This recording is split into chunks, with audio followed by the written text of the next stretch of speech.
spooky shorts. They say there's a house that appears only when someone is desperate enough to find it. It doesn't stand on a street. It isn't listed on any map. You don't stumble upon it. It waits for you. Mark didn't believe in stories like that. Not until he saw it. He was driving through the countryside. The kind of drive people take to clear their heads after their lives fall apart. Job gone. Girlfriend gone. Nothing but miles of empty fields and too much silence. Then he saw the house. Its paint was chipped but clean. Curtains fluttered in the windows. A chimney coughed faint smoke into the air, like someone had just stoked a fire. It stood at the edge of a clearing. Alone, but not abandoned. There were no roads leading to it. No mailbox. No power lines. Just a dirt path beaten into the grass, as if something had dragged itself there. Mark slowed the car. He couldn't explain why, but he parked. As he stepped out, the first thing he noticed was the smell, wet wood, soil, and something metallic underneath. Blood, maybe, but faint, like it had soaked deep into the ground long ago. The house didn't look threatening, just wrong. The angles were slightly off. The windows too wide, the front steps too steep, the door taller than it should have been. Like it wasn't meant for human proportions, like the people in them had been erased or absorbed. Still, he walked to it, knocked. No answer. He should have walked away. Instead, he opened the door. A low, groaning breath that vibrated the glass. And the windows, smooth, seamless, as if no door had ever existed. The inside was warm, dusty, but the walls were lined with crooked picture frames. But none had faces. Just silhouettes, smudged shapes. The house sighed. Mark froze. The sound hadn't come from the floorboards or vents. It came from the walls. The rooms changed behind him, no matter where he turned. The layout shifted. Doors moved. Windows vanished. Staircases turned into walls. The house reshaped itself as he panicked, trapping him in a constantly rearranging maze of wood and shadow. He turned to leave. Still warm, collapsed in a room that seemed to breathe with him. The walls pulsed. The ceiling dripped something red. The house whispered. The door was gone.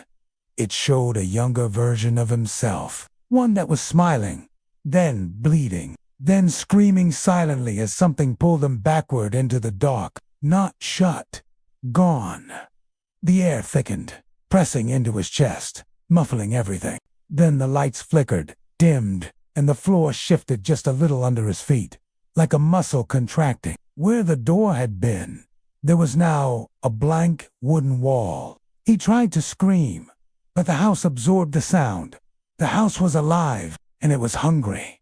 Tall, crooked bark, blackened, leaves deep red, like dried blood. When it finished its meal, the legs unfurled, and it skittered silently across the countryside, dragging its roots behind like a centipede's tail.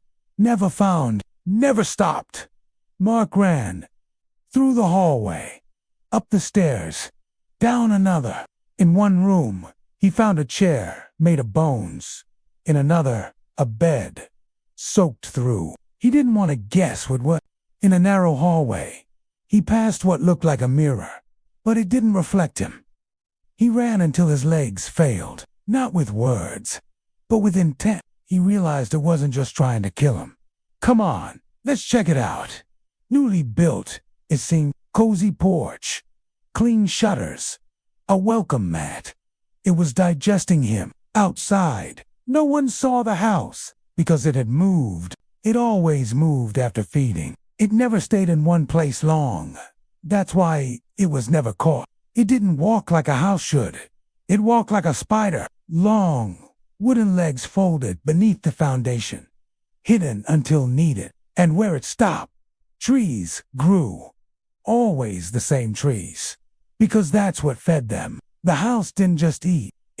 Each victim's blood was pumped through hidden veins in the floor, into the earth beneath, and from there, into the roots of the trees surrounding it. That's why they never withered, never changed with the seasons. Every branch, every leaf pulsed faintly if you touched it. Warm, alive. A month later, a group of hikers found the clearing. They didn't see the house, just the trees, and in the middle of the forest stood a new one, fresh, but no road. One of the hikers pointed at it and laughed. "Where the hell did that come from?" Another stepped forward. "Maybe it's an Airbnb or something." And the forest fell silent. The wind stopped. The trees leaned forward ever so slightly, and from beneath the house, the legs twitched. Just once, tasting the earth, ready to rise again. Don't forget to like and subscribe so you don't miss the next spooky short, because the next one might be watching you.